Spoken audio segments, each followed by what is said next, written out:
Alrighty, guys. Good evening. Got my coffee here. A little bit of a late start. We're gonna get into things here. Good. Got the hand cam. Got a new video card. Oh, buddy, my computer's feeling much better than it used to.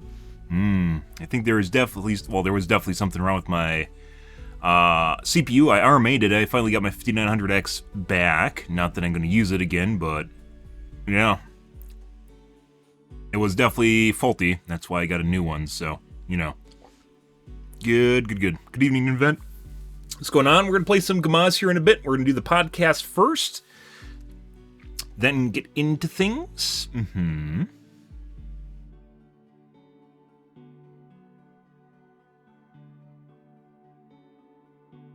Good. And, of course, people trying to talk to me right when I start streaming. Status quo, guys. That's the huge.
Good.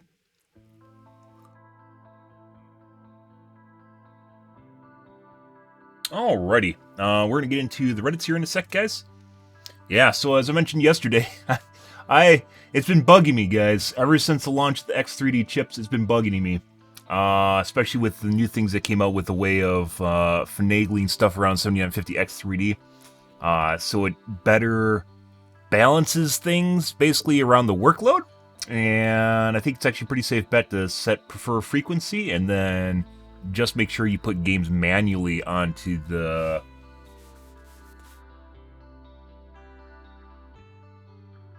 cache chips. That being said, that's something I do anyways, so it's not really that big of a deal. Just one extra step until AMD gets its game fixed. Its drivers fixed to make things do it properly. 13900K, 12900K both do it pretty well where they balance stuff out to the E and P cores properly based on what's going on. AMD's not quite there yet. And that being said, the X3D chip, 7950 X3D, only has one chip with the cache on it, so yeah. But it's been bugging me. I'm really curious because I owned a 5900X, I had a 3900X prior than that. And prior to that, I had an 8700K. I went back and forth between Intel and AMD over the years quite a few times. And I thought I was going to be on Intel this time around until basically the 8000 series X3D. But it's been bugging me, so I ordered a 7950 X3D system. Oh, buddy, and I just got a 13900K system, and I'm going to sell whichever one basically doesn't work properly, or isn't as good as the other one.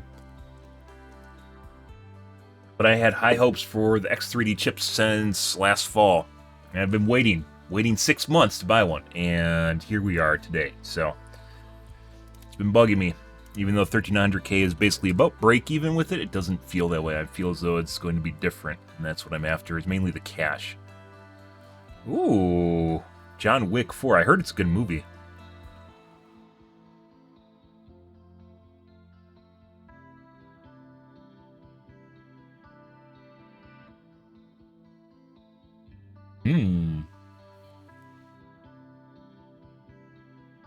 B1M? Do you like B1M? Oh my god, look at all the e-girls. E-girls. Oh my god. Oh, someone's being stereotyped. Why do I have so much Dr. Disrespect on my channel? And hydrogen peroxide. What the fuck is that? Okay. Oh, do they have the new?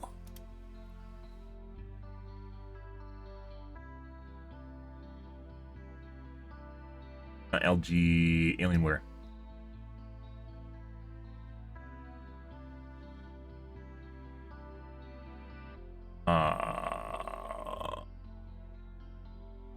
They don't.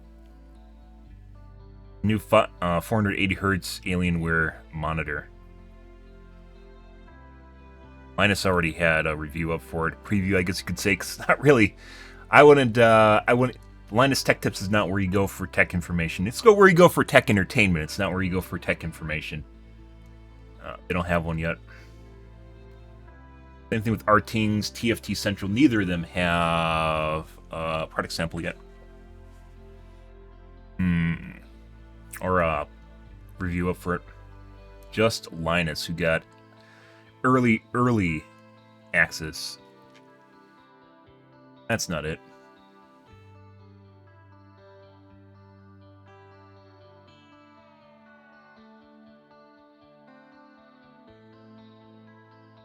Like, I wish you could unsubscribe to breaking news in the US and just subscribe to, like, world breaking news instead of US breaking news.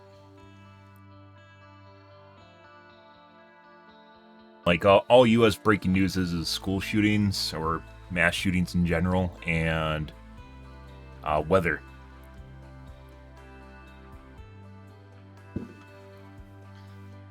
Not really what I'm interested in. Oh, we could take a look at the late Linus review, because it's entertainment.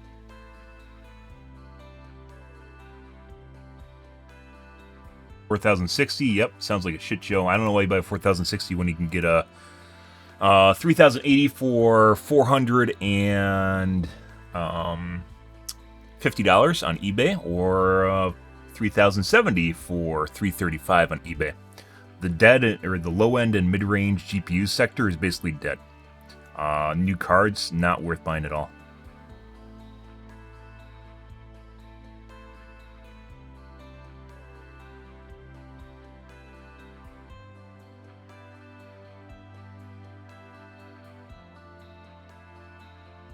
Go watch a bit about him breaking CPUs.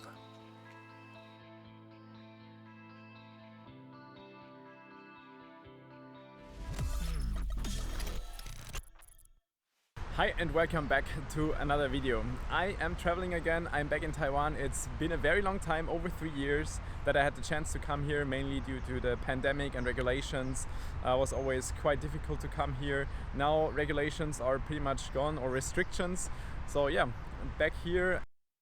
I was interested in if there is any other way we can tune the X3D CPUs, maybe overclock it, and what kind of risk we will see with increased voltage. Already with the 5800X3D, AMD stated that it would be a great risk to overclock these CPUs or also increase voltage. So I grabbed a 7950X3D and also a Crosshair X670E. Interestingly though, if you open this BIOS, you can see that you can adjust the core voltage. And at least comparing this to the 5800X3D, this seemed new.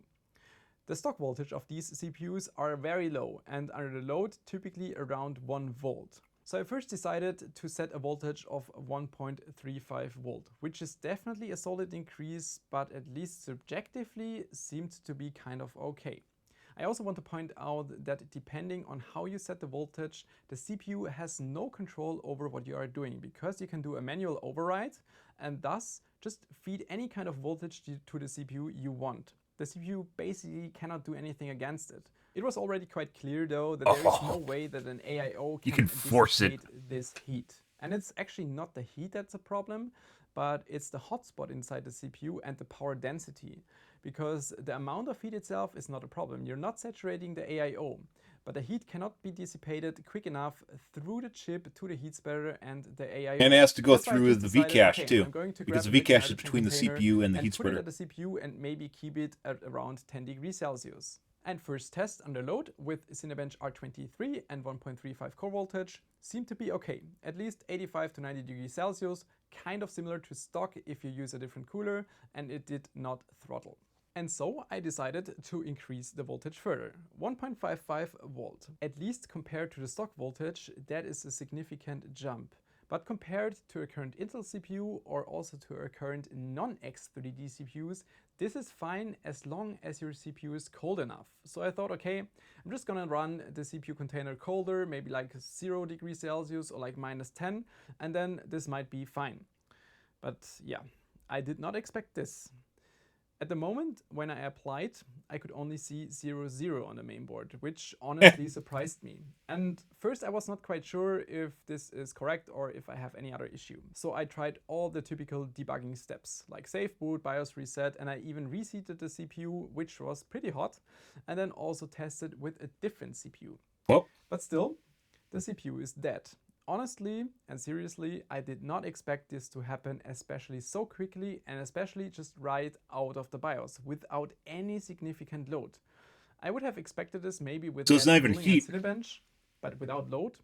They must have did something. There must be some way to lock the HBM stack differently than the CPU. My guess is it somehow was applying it to the CPU as well as the HBM stack. This single sample died at this voltage. Why, I cannot really explain. Obviously, I did not want to ask ASUS for another maybe 9 7950X 3D CPUs, so we have 10 and some kind of scientific data.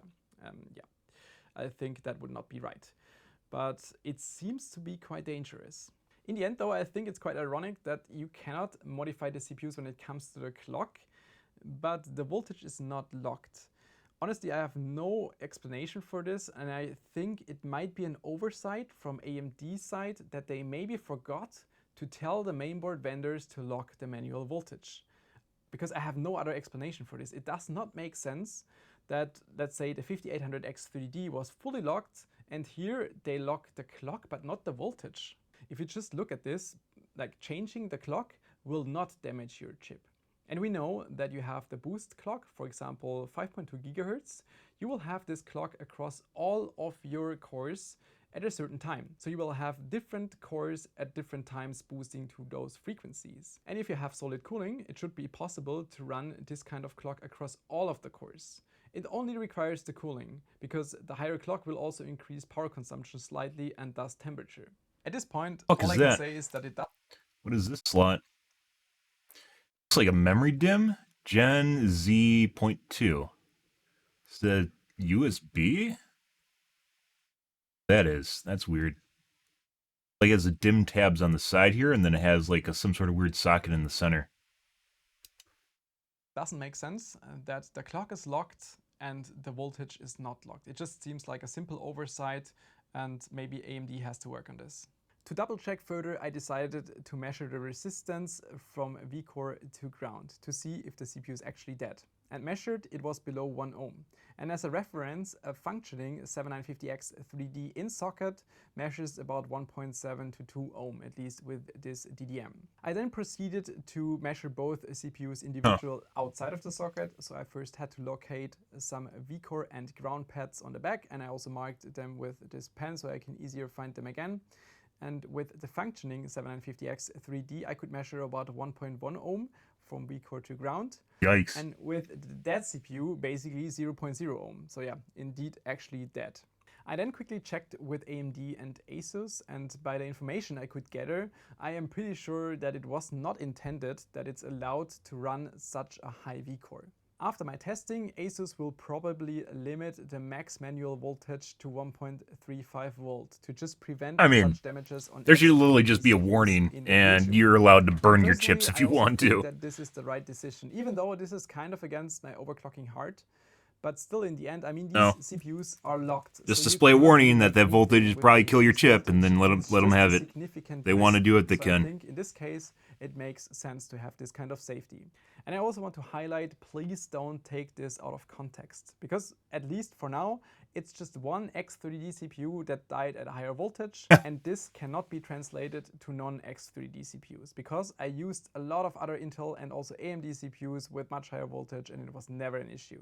Also keep in mind, we just don't know what happened inside these X3D CPUs that caused such a quick death. But now, finally time for dinner. So tonight we're going to go for traditional Taiwanese food. You want stuff here? Yeah. The interesting part is that this is the old ASUS office, and like right here, there used to be a very nice restaurant, like one of these like street places, and it kind of closed down. But there's a new one that looks pretty similar. Okay, that's all I wanted to see in that video. Buried between everything else. And that's what some people were talking about. Was mainly you didn't really even overclock it because the clocks are locked on it. You just fed it more, fed it voltage and it died.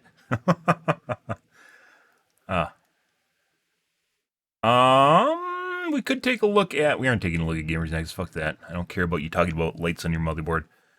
I do kind of want to watch John Wick when it comes out a movie. I don't think it'll spoil it for me if I watch it. I mean, there's definitely spoilers in it, but I don't think it. Our 12-core CPUs dumb they are now with what AMD did with the V-cache on the 12-core model. Yeah, it's definitely dumb. They should have had V-cache in both of the 6 cores, and they didn't.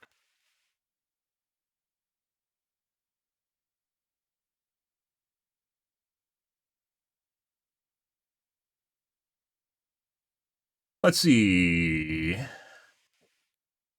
Could watch this. Let's see what's going on here. On February 27th, we'll take a look. Linus is more entertainment rather than benchmarks, guys. 7950X3D was formally declared to be the best CPU at every price point in the desktop market.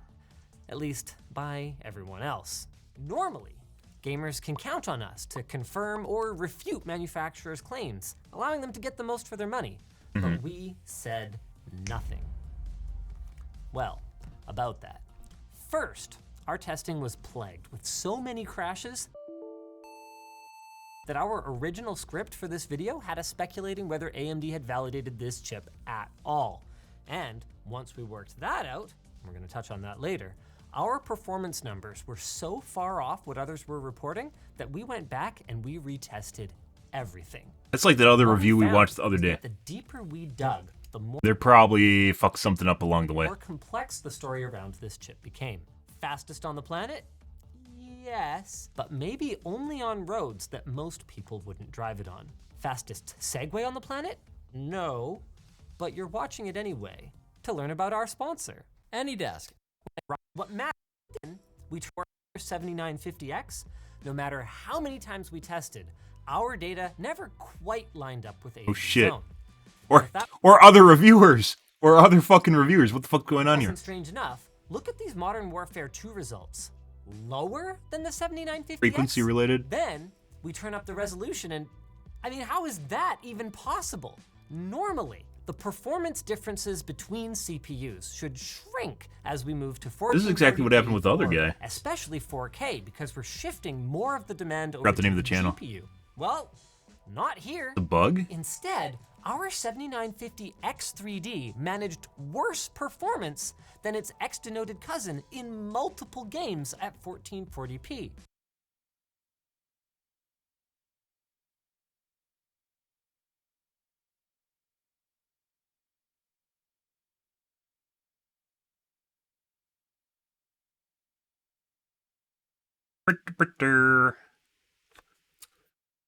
The 7950X3D, I think they did Valhalla.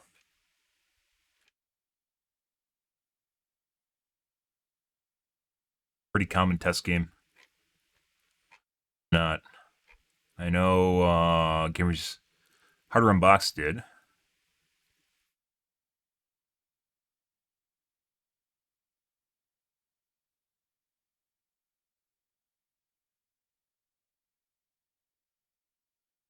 This is why I bought 13900K was because of this.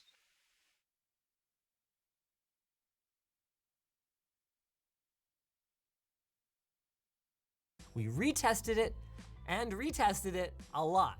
Same thing. And this flies in the face of the conventional wisdom that CPUs should be tested at a lower resolution to better reveal their relative strength. I mean, it's basically benchmarking gospel that if it's better for gaming at 1080p, it should be better, or at the worst, equal for gaming at any other resolution. I mean, outside of gaming, we expected performance to be underwhelming due to the 7950X3D's lower clock speeds and TDP. The last gen Ryzen 7 5800X 3D behaved much the same way because 3D V-Cache just doesn't help that much with most productivity tasks. But it was supposed to make up for this with its outstanding gaming performance, something we simply weren't seeing. The bottom line is that the review we never published was scathing. Performance was not in line with AMD's claims, especially when we increased the resolution, and from what we'd heard and what we're now seeing, supply was expected to be basically non-existent. This, combined with our experience with the early drivers, our BIOS issues, and the crashes we saw, all pointed to a rushed, possibly even paper launch. AMD had every opportunity to contest our findings, but when we showed them our results, they basically went, yeah, seems okay. So with nothing else to go on, if we had launched that review, we would have been the only outlet with a broadly negative take on this chip. To their credit, AMD did eventually acknowledge that our chip was probably defective, saving us that embarrassment and giving us the time to get the story right. Now we had some hints that our review sample was more yellow. How can it be defective yet work properly? Uh-oh. Uh-oh, does this mean the cache was bad? Like they got bad cache on their chip? Because that's what it'd seem like, right? Then golden.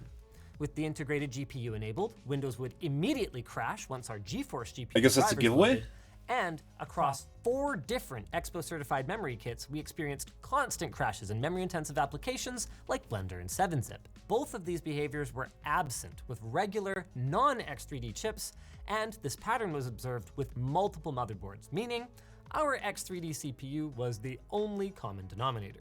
So, you might think, why is that only a hint at a bad chip? Well, the thing is, these kinds of teething pains are a lot more common than you probably think on brand new platforms. Yep. If you recall, brand new boards, brand new platforms, brand new stability chips. Issues with first gen Ryzen X3D is weird in general. Core, especially at higher memory speeds. Usually though, they end up being footnotes in the review process because everything is pre-release and we often see these things resolved by the time they're actually generally available. But I mean, the other guy got a lemon too. It exhibited basically very similar behavior. And reporting all of our findings to AMD, including the anomalous performance data, ate up 2 days out of the 4 that we had for testing. Wait, only 4 days to evaluate this thing? Ah, I'm glad you noticed that. The unusually crunched review window was another reason for us to believe, hey, maybe our chip is perfectly normal and AMD is just trying to limit our time with it so that we don't dig too deep. I know that's a pretty cynical take, but the truth is we have seen this strategy before. And aside from the crashing, our performance numbers were at least close enough to AMD's expectations that even they initially told us, yep, everything looks fine. But here's the thing.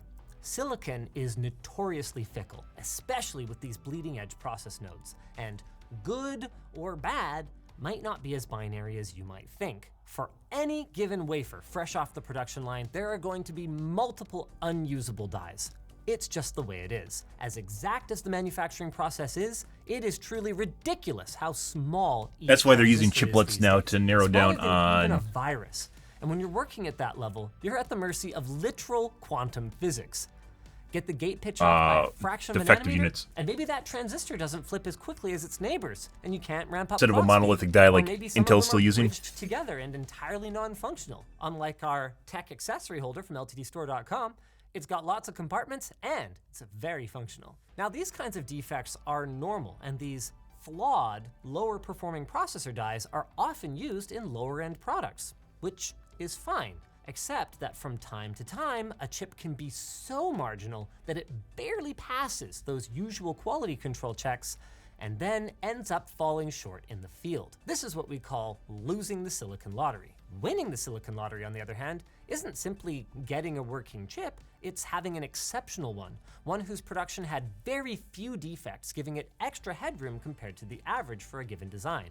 In other words, a good overclocker. This is the part where I tell you that once we got our replacement chip, all of our problems disappeared. Or at least it would be if I were a big liar. The stability problems are gone, but the performance problems, the ones that led to our negative conclusion in the first place, are actually no better. These new numbers then that I'm showing you now are the culmination of what is now weeks of testing and troubleshooting, and they leave us with some really tough questions, like... Once again, I would not trust Linus's numbers, but Linus is a good candidate for what a common user would experience, right? Like if they're setting everything up and it looks fine to them, chances are this will look fine to the average user, which at that point makes you wonder what is wrong in the setup process, because something here is not right, because this isn't performing the same way it was in other websites' benchmarks. So what exactly is different here that's causing Linus's benchmarks to fuck up? Are AMD's yields bad? Are we so unlucky as to get 2 poor performers in a row? Or is our testing methodology out of whack somehow? When we ran our original tests, we made sure to use AMD's recommended settings with fresh Windows installs and, most importantly, fresh chipset driver installs. That last part is much more important than usual because the pre-release chipset driver only installs the new performance optimizer and the awkwardly named PPM provisioning file driver when it detects a dual die X3D processor like the 7950X3D or Did they install the chipset with another chip first prior to the 7900 7950 XTD? XTD? The release driver might behave the same way, by the way. So if you buy one of these as an upgrade, double check to be sure. We're gonna have purchase links down below. These 2 tools are essential for getting the best performance out of these chips. Like you could verify this by seeing which chips are being used, by the way, this is simple troubleshooting stuff for anyone that's into computers, but you'd simply look to see what chips are being used while the game is working, and that would immediately tell you what it's doing. Like, once again, there's a reason we don't watch Linus for tech reviews, but that's what it sounds like, is he didn't have it installed properly and he didn't verify it because they weren't watching the thread utilization. One of its 2 dies has 3D V-cache and runs at a lower clock speed, while the other is a standard cache die that's optimized for higher clock speeds. Performance Optimizer then automatically promotes the appropriate die's cores as the preferred cores in Windows' scheduler, while the PPM provisioning file driver parks or puts to sleep the cores on the unused die. Games will then, assuming everything's working properly, typically get sent to the 3D V-cache die for best performance, and as far as we can tell, this is down to a simple integration with Windows Game Mode and Xbox Game Bar, rather than any special sauce that's been cooked up by AMD themselves. An important thing to note though, the driver does not disable the other die Intel, on the entirely, other hand, and has if enough splits off. threads are needed, it will wake them up even if you're in game. So it's worth noting that a 7900X3D would wake up more often since each die has only 6 cores instead of 8. Unsurprisingly then, also why if these 7900X3D features aren't kind of a working piece of shit. properly, the Windows scheduler is just flying blind, unaware of the differences between the 2 processor dies. And it'll end up ranking the best cores based on the fastest available across the whole CPU, something it can't rightly determine. This can lead to situations where an app might run across multiple dies at once, despite only needing 1 die's worth of CPU threads, which can incur a latency penalty since the dies will have to transfer data from cache to cache rather than accessing it directly. Now, we confirmed that ours is definitely working correctly by comparing our data running stock versus having only 1 die manually enabled in the BIOS. So you can see here that in games, our performance numbers are roughly the same between stock and forcing the V-cache die, while forcing the frequency die often ran much slower. Keep in mind, forcing is not the same thing as disabling one of the CCDs. So while this is the way of pushing threads onto a particular chip, it does not disable the other chip and exclusively use it. So this isn't really exactly what he's describing. All of which sounds totally normal and fine, right? With the right drivers, X3D performs better for gaming. What's the problem? The problem is that it doesn't. Look at F122 at 4K with ray tracing enabled. This is a really heavy GPU load, so our CPU should easily be able to hit max boost, but not the 7950X3D. I mean, we expect it to run at a lower clock speed than the 7950X. What we didn't expect is this inconsistency. I mean, with adequate cooling, both the 13900K and the 7950X are rock solid at 5.5 gigahertz, but the X3D, it's all over the place. That ended up leading to lower GPU power and therefore lower GPU performance. And when we looked at the CPU package power, we can see why. The 7950X3D in this gaming load is drawing less than half of its rated 120 watt TDP. Such low power draw is certainly impressive, But on a chip that advertises pinnacle tier raw gaming performance, it's not a behavior that we want to see. And our replacement chip behaved like this across 3 motherboards from 3 different vendors with multiple Expo certified RAM kits, with fresh Windows installs, and even with different chipset drivers. So there were 2 things wrong with AMD's review kit to us: the defective chip and the bad product positioning. I mean, if you like to drag race your $700 CPU at 1080p high, it's the bee's knees. But I think it's fair to say that most people with this kind of money are running 1440p monitors at least. And this is a common misconception, guys. This is quality versus FPS. There are plenty of people, myself included, that buy really fast systems to run at the fucking highest FPS you possibly can fucking imagine. Because stutters kill. Stutters are death. If you stutter in a video game, that's the difference between you exploding or you being able to actually land a shot on someone. It matters a lot in first-person shooters and bleeding-edge scenarios. There's a big distinct difference, and I'd say 2 different testing methodologies here. One is quality, where you're aiming for a fidelity situation, such as something that'll be very immersive, where you do not care about FPS. The other is where you are going for the most possible FPS, because it's required in order for you to perform capably. Both of these things matter. They're for 2 different crowds, or even the same crowd doing 2 different things. Saying that only this guy matters and this guy doesn't matter, I think is fallacious, but for some strange reason, in today's benchmarking methodology, most people will focus on quality, or they'll do something in between here, mainly 1440p with some quality presets, while they're testing like an esports title, which is nothing. That's something most people do not do. It's really weird. And once again, not that quality or fidelity is wrong and FPS is right, but high refresh versus high fidelity, these are 2 different things, and they both matter. They both matter. And he's not the only one that took this take on it. This has been a thing that has been talked about in the tech sphere for probably a decade at this point, tech review sphere, for probably a decade at this point. And it's not the right thing to say. It's just, oh, people are just going to run at the highest possible settings. You're not going to fucking play Fortnite at 4K, even though you can. At 4K at 60 FPS with ray tracing on. Someone probably will. Are most gamers that take it seriously going to? No. No, they are not. probably don't mind turning on some in-game eye candy. And for them, our data simply doesn't support the conclusion that the Ryzen 9 7950X3D is unquestionably the gaming performance monarch. That isn't to say it's a bad chip.